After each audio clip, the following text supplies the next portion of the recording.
Hello everyone, welcome to Wow IS. Now we shall see our daily MCQs for 13th of August. So let's start guys. Question number 1 is Gyaneshwar Kumar Singh Committee was in the news recently, is associated with A. Privatization of Air India, B. Business Responsibility Reporting, C is Environmental Impact Assessment और is it D. CSR. तो जो हमारा context है उसी में आपको answer मिल जाएगा union ministry of corporate affairs. इसने एक रिपोर्ट जारी की है committee on business responsibility reporting.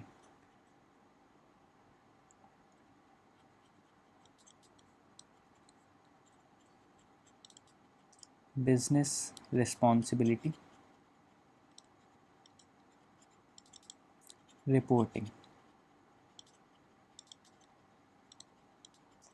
ये कमेटी बनाई गई थी और इस कमेटी की जो रिपोर्ट है that is business responsibility reporting and this committee was chaired by Gyaneshwar Kumar Singh who is the joint secretary of ministry of corporate affairs. तो हमारा आंसर तो हमको मिल गया, ये है B business responsibility reporting. Okay, now जो कमेटी थी उसकी रिकमेंडेशंस थी a new reporting framework called the business responsibility and sustainability report. तो एक उसने फ्रेमवर्क सजेस्ट किया है that is the business responsibility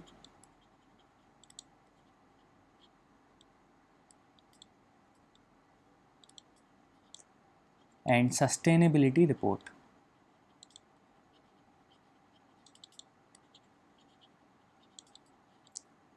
BRSR, okay, to better reflect the intent and scope of reporting on non-financial parameters.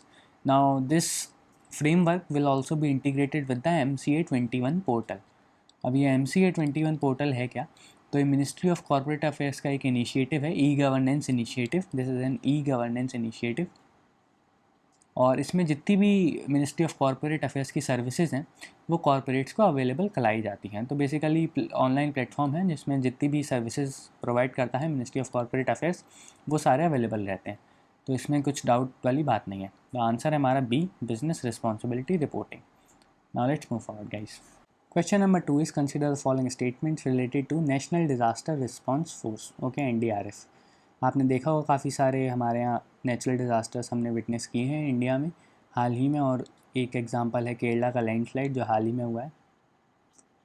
तो उसको लेके जो national disaster response force है वो काफ़ी इंपॉर्टेंट हो जाती है यूपीएससी के पर्सपेक्टिव से। तो statement 1, it was constituted as per section 44 of the disaster management act of 2005।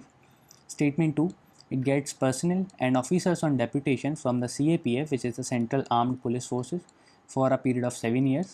And statement 3, National Disaster Management Authority, the apex body of NDRF, is chaired by the Prime Minister. आपको बताना है कौन सा statement इनमें से सही है। तो कॉन्टेक्स्ट हमने डिस्कस कर लिया कि काफ़ी सारे नेचुरल डिज़ास्टर्स हमने विटनेस किए हैं। Okay, now this NDRF is under the purview of ministry of home affairs. Okay, ministry of home affairs, और इसमें डायरेक्ट रिक्रूटमेंट नहीं होता है। The personal from the national arm police forces which is the CRPF, that is central reserve police force CRPF। फिर ITBP, that is the Indo Tibetan border police ATBP। और फिर उसके बाद आता है हमारा BSF, that is the border security force CISF, that is the central industrial security force. And सशस्त्र सीमा बल, दैट इज़ SSB। इनके जो पर्सनल हैं वो 7 साल की डेप्यूटेशन पे NDRF में डेप्यूट किए जाते हैं। ओके, तो दूसरा स्टेटमेंट भी जो है हमारा वो सही है। पहला statement, it was constituted under section 44, ये भी सही है। Statement 3, national disaster management authority, the apex body of NDRF is chaired by the prime minister, this is also correct. Okay, जो नेशनल डिजास्टर मैनेजमेंट अथॉरिटी है NDMA, that is chaired by the prime minister himself. So हमारा जो answer है वो है C, 1, 2 and 3, all of the above. Okay, now let's move forward guys. Question number 3 is consider the following statements with respect to One Sun, One World, One Grid OSOWOG initiative. It was recently proposed by India, which aims at building a global ecosystem of interconnected renewable energy resources. जैसा कि इसमें आपको दिया गया है One Sun, One World and One Grid. So this one grid becomes important, interconnected renewable energy resources. Statement 2, it is developed under technical assistance program of the world bank. तो आपको correct statements identify करने हैं, और ये project आता है under ministry of new and renewable energy, MNRE। Okay, इसने proposals के लिए इनिशिएट किया है for the OSOWOG initiative. Okay, so answer हमारा C, both 1 and 2। It was recently propose by India, India ने इसको प्रपोज किया है, this is important, which aims at building a global ecosystem of interconnected renewable energy resources. आप अगर एक चीज़ गौर करेंगे, एक बहुत वाइडर पैटर्न है कि अभी जो भी इनिशिएटिव्स हो रहे हैं पूरे दुनिया में, उसमें इंडिया हमेशा से एक बहुत इंपॉर्टेंट रोल प्ले कर रहा है। क्योंकि कोई भी इनिशिएटिव है तो उसमें इंडिया हमेशा फाउंडिंग एक मेंबर आपको मिलेगा। ओके, सो ये आपको याद रखना है कि इंडिया ज़्यादातर जो भी नए इंस्टीट्यूशंस हैं या अलायंसेस हैं, उसमें इंडिया का बहुत प्रोमिनेंट रोल है। Now statement 2, it is developed under technical assistance program of the world bank, this is also true. Okay, world bank के असिस्टेंट से ये इनिशिएटिव लिया गया है। और इनिशिएटिव जैसा कि आप समझ ही सकते हैं, one sun one world one grid, तो जितने भी रीन्यूएबल एनर्जी रिसोर्सेज हैं उनके इंटरकनेक्टेडनेस इकोसिस्टम के लिए ये एक इनिशिएटिव है। इसका कोई डिटेल ज़्यादा पता करने की ज़रूरत है नहीं, अभी तो हाल फिलहाल कोई ज़्यादा डिटेल है भी नहीं इसके। तो let's move forward. Question number 4 is which of the following categories falls under priority sector lending? One is startup sector, second is SSG, that is the self-help groups, third is export credit, and fourth is social infrastructure and renewable energy. आपको बताना है कि कौन कौन से जो ये above 4 हैं, ये क्या क्या इसमें से प्रायोरिटी सेक्टर लैंडिंग में आता है। और आप ध्यान देंगे तो सारे ही प्रायोरिटी सेक्टर लैंडिंग में आते हैं। आंसर हमारा D 1 2 3 and 4। ओके, तो जो हमारे प्रायोरिटी सेक्टर लैंडिंग है, that is agriculture, micro small and medium enterprises, MSMEs, export credit, education, housing, social infrastructure and renewable energy and weaker sections. तो ये सारे आते हैं प्रायोरिटी सेक्टर लैंडिंग में। और adjusted net bank credit, adjusted net bank credit, that is ANDC।